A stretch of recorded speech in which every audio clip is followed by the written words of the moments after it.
Big Diablo Immortal blog. Here we go. Let's read this. Diablo Immortal closed beta learnings. From October of last year to early January, the closed beta was in full swing. Test participants had the chance to play a breadth of new content and features, including the Necromancer class, Cycle Strife updates, set updates, Heliquery upgrades, and controller support. Whether you participated directly in the playtest, sent us valuable feedback, or watched the game from a live stream, your input has been greatly appreciated. Let's join our game director, Wyatt Chang. I like Wyatt a lot. And senior game designer, Chris Zierat, as they explain their learnings, philosophies, and planned improvements. Mr. Wyatt Chang, all right, teach us the things. Diablo Immortal is an MMO, and an important part of any MMO is the friendships you form and the sense of community you belong in. Our game's social communities start with parties, and we want to promote party formation between like-minded players to complete shared goals. Bounties were one system that led to a lot of group play, but also some challenges in the beta. They're repeatable, randomly selected quests that you can complete in quick succession, earning bonus rewards for every 4 you turn in. During the closed beta, we received feedback that a lot of players who got assigned dungeon bounties felt like they were forced to group in order to complete them. Groupmates receiving that player often wanted to do multiple dungeon runs and would be disappointed when a player immediately left after completing their bounty. We'll be adjusting bounties so that they are exclusively solo, and we're looking into making the Shadows contracts more flexible in the future. We want to provide concrete incentives for grouping, but we also want to empower you to choose whether you want to play all solo or all grouped content. So maybe they'll get into this. This is a good change. One thing that drove me crazy in the beta is and actually maybe this is driving it. It forced you to get into a group. It forced me to play in a group. It didn't even allow me the option to play solo. So I guess maybe that is fixing it. But my gripe here was not the being in the group and getting the guy who doesn't want to play. It was, I'm the solo guy and I can't play solo. So I guess that does fix it, but I had a slightly different problem. Raid improvements. We're excited to see many of you enjoying the Heliquery massive 8-player raid boss encounters that demand extra coordination. Our intention is to release one new Heliquery boss every month. But in order to provide more granularity and a better sense of progression, we're going to also provide multiple difficulty levels for each boss. During beta, a number of you expressed feedback that the gap in between the bosses Lassel and Vitath was too large. With this change, we think the Heliquery will remain rewarding to all types of players, but also close the difficulty gap for those who feel too daunted to play this content. We also heard lots of requests for better grouping, matchmaking, and raid management tools. We're happy to oblige. The raid UI in the closed beta was a first pass implementation, and you can expect visual and functionality improvements in the future. Okay, it's better, it's good. More bosses to kill. Hopefully they give more rewards, that'd be nice. Battle Pass and feedback on in-game purchases. Ooh. Our goal has always been to keep Diablo's core gameplay, killing demons and getting gear, accessible to all, regardless of whether players opt to engage with in-game purchases or not. Purchases in our game are completely optional and should not detract from your gameplay experience. During the closed beta, we received lots of feedback on our Battle Pass and other in-app purchases. We're pleased that the Battle Pass is resonating well, and many of you are finding the purchase to be a good value. However, we saw that the Boon of Plenty was not well received. We're reevaluating ways to improve Boon of Plenty so it feels more valuable and worthwhile. Lastly, we saw much frustration around legendary gems and their impact on alt play in the closed beta. Regarding your feedback, the system felt like it forced many of you to commit to a single character rather than splitting your focus across multiple characters. We're working on a solution for this concern, and it would be the focus of a future blog post. We understand that shareable purchased items or switching to alt characters feels underwhelming, and we should plan to resolve that at launch. So this is actually a philosophy change if they're actually going to do this, because we had like a meeting. We discussed this, and what I thought, well, I'm certain when we talked about this, the intention was to not make it easy to play alts. That you should focus on a main character And leveling alts should be a daunting and challenging thing. Now, maybe this is a little bit different. If you spend money, then you should be able to spray it across your other characters. But I don't know. Verbiage in here that says it's going to make it easier to play alts seems like a philosophy change. Because I am certain when we talked about this in the alpha, when we had the content creator discussion or whatever, that the intention was that you would main something. Unfortunately, I don't know what the Boon of Plenty is, so I can't comment on that. I just don't even know what that is. Does anybody know what the Boon of the Plenty is? I don't even know what that is, so. Controller support. Last year, the community pleaded for controller support. We were happy to oblige. Our goals for controller's presence to be detected the moment the game is launched. We want to handle connecting and disconnecting your controller more seamlessly. You know, honestly, I might be in the minority here. I didn't think playing with a controller was great. Some people were raving about it, and I'm a controller player. I was a pro Halo 1 player, so I can wield an Xbox controller better than most, right? The problem for me with controller support is you couldn't menu with it. I'm playing, and then you have to menu on your phone. And then I'm playing, and then you have to menu on your phone. I would have liked to have seen them say that they're going to figure out a way to menu with the controller. If I want to play with a controller, I want to play with the controller all the time, not half of the time. Warband improvements. Our intention with implementing warbands was to encourage small, consistent groups of players to play together regularly. We wanted to provide you with a tool to find other like-minded players.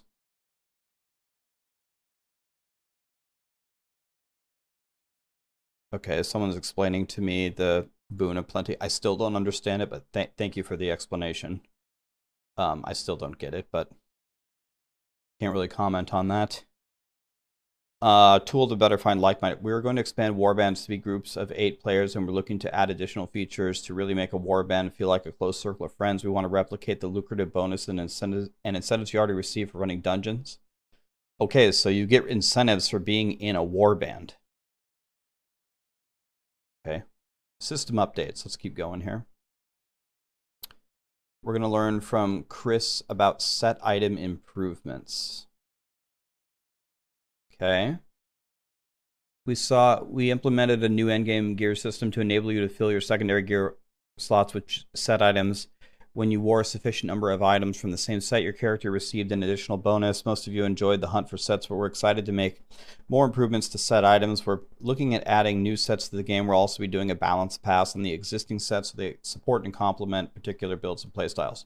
An additional concern we heard was that many of you completed a set but didn't always equip it. Some of you found the sets sometimes weren't worth wearing, because some of the pieces were found at such a low paragon level that the loss of stats on the items were not sufficiently offset by the set bonus to make it worthwhile. We're exploring improvements on this front and will make changes before the launch.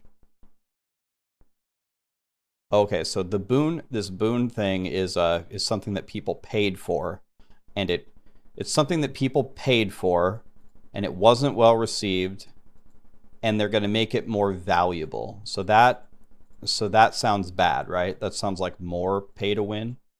Boon of Plenty, if it's something you pay for, getting buffed, sounds like more pay to win. So we don't want that, right? Cycle of Strife Overhaul. The past couple of play tests, we've made significant changes affecting the fight or the internal crown. We're not finished yet. The Cycle of Strife will be receiving a number of changes, not all of which will be disclosed in this blog. However, there's one key area we did want to focus on in this post. The core structure of the Cycle of Strife will no longer revolve around dark houses and a final immortal group. Instead, the Cycle of Strife will be based on clans competing with one another. To enrich the social experience, we're empowering your clan with the ability to become a dark clan. Forming dark houses wasn't very good for long-term social relationships. With every end of the cycle occurred, it caused a jarring upheaval to your social system and network of players. Now, after a player's clan is made, the clan's members will join the shadows together. If that player's dark clan succeeds in besting the other dark clans and overthrowing the immortals, then the winning Dark Clan will become the Immortal Clan. Players in an Immortal Clan will stay together as a unit and can invite up to 2 other Dark Clans to become Immortal Allied Clans. When the Immortals' reign ends, all reigns must, the Immortal Clan will return to being a normal clan as the cycle begins anew. This new design gives clans more meaning and allows you to form long-term relationships with other players. I guess it's not immediately obvious how this is different to me. Let me look at this again. How it must be different than Dark Houses, but I'm not understanding really why. You have a clan, it becomes a Dark Clan. The clan's members join the shadows together. The winning Dark Clan becomes the Immortal Clan. Players in an Immortal Clan will stay together as a unit, and the fact that they invite Dark Clans as a unit into the Immortals, if that's how it works, is different than just cherry picking people. Maybe that's it. But so you have to stay together as a clan kind of deal. I guess you can only invite an entire clan in. I'm not sure how much of a change that is, and I'm not sure, I must not be maybe I'm just not understanding this, but I'm not sure how much of a change that is.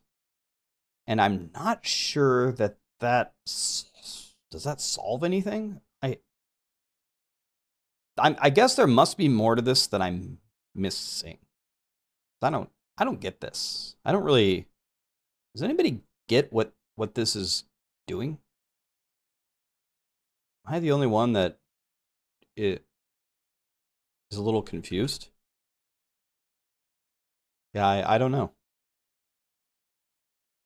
I don't know. Big question mark here. Yeah. World Paragon improvements.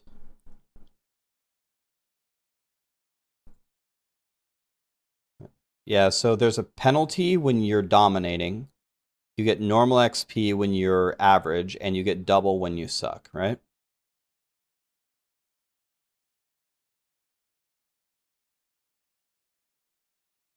Okay, yeah. Following the closed beta, we revisited the World Paragon system. As Diablo Immortal is an MMO, we want a compelling social experience where you can group up every day to slay demons with your friends. We also want no limits on your playtime, no energy systems or similar mechanics to slow down your fun. But that leads to a challenge. We want to make sure friends who play different amounts of time each day can still always play together as a team instead of the strong players carrying the weaker ones. In our closed alpha, we tried putting a weekly cap on experience. That approach had its flaws and didn't resonate well with our test participants. I had an absolute meltdown. I think I hit the XP cap first in the alpha, and I don't know if you guys watched that stream. I had an absolute meltdown. I had just opened a Red Bull. I was playing on Friday. I was ready to blast all weekend with my friends, and then the game shut me down and said I couldn't play anymore.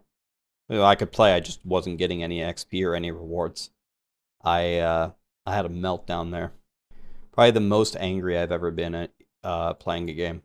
Anyway, for the closed beta, we introduced a new catch-up system, World Paragon, intended to keep friends from getting too far apart so that they can't play together, and we're improving it further for launch. When you reach max level in Diablo Immortal, you begin earning Paragon levels, which improve your loot and let you progress along the Paragon trees, making your character more powerful and customized. Each server has a World Paragon level that rises by 2 levels each day if your Paragon level is below the World Paragon level. Okay, I know how this works. If you're ahead, you get penalized. If you're even, you're normal. If you're low, you get less, including the item salvage, as they said. Item salvage is a critical part of item progression in Diablo Immortal. It's used to increase the rank of your items, adding additional stats and affixes. When we applied the World Paragon experience penalties to salvage received, it led to players in the closed beta avoiding experience, not picking up the XP orbs dropped by elite monsters, or completing quests and just not turning them in. This was bad, so we are reverting the World Paragon salvage modifiers. You'll be able to gather items as long as you like, and Paragon levels will no longer penalize how much salvage you receive. This is a good change. This is a good change.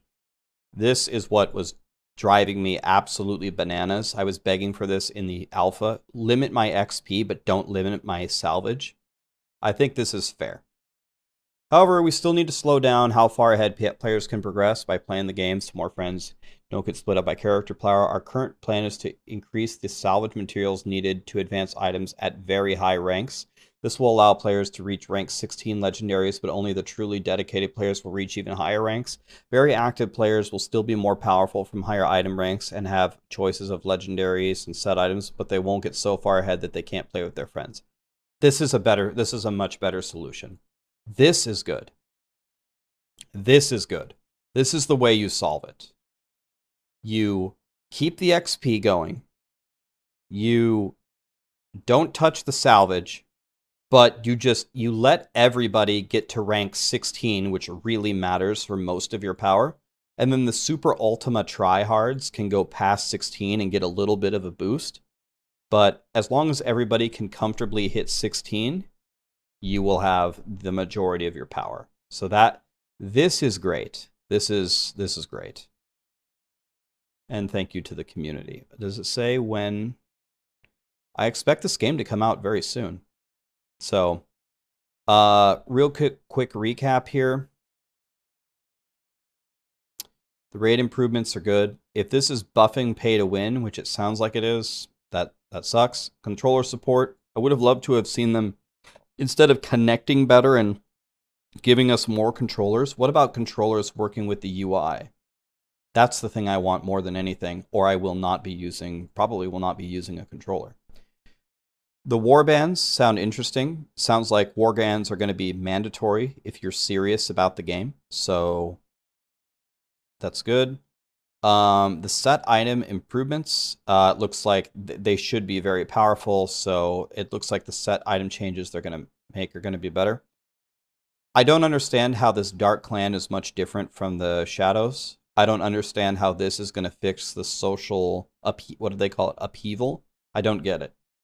So maybe there's something here that I'm not understanding. This is the best part of the blog post. This is a fair way to penalize blasters and keep everything fair without making the game not wanting to be played. So this is good. Overall, the trend of Diablo Immortal seems better. They said it, that the controller is supposed to work in the menus. They did? Am I blind?